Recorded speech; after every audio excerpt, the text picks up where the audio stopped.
Krista Walker. I was born January 29, 1988.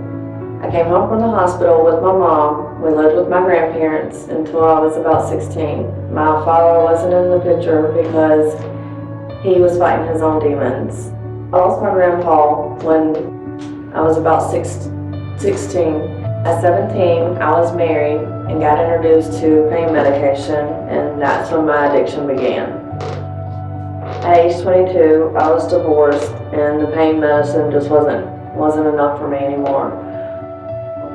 I got introduced to meth, and once I tried it, it was a never-ending cycle.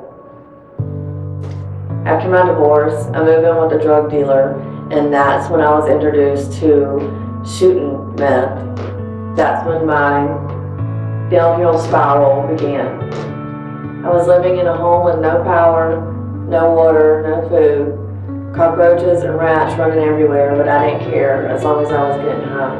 Meth had become my God. I chased it. I would do anything for it. I even gave my children up for meth. I had a child and he only lived a few days. I knew that he had passed away because of my addiction. On October 7th, I woke up and I had no clue where I was at or how I even got there, but I just know that there was two men sitting in the corner and their motives was not good.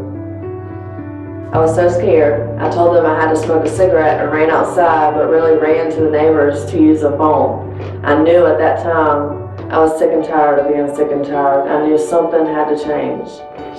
On October 7th is when I decided to put my drugs down.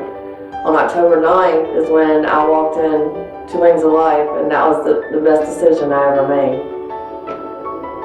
In my addiction, God protected me because there were so many times I should have been dead, but He was there the whole time.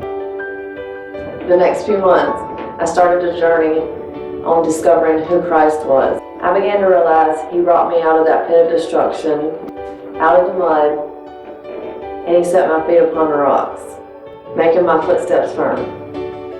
God's such a wonderful God. He has restored my children back to me. He's restored my relationships with my father and with my family. I'm on to a new chase now, chasing God. Meth is no longer my God. Jesus Christ is my Lord.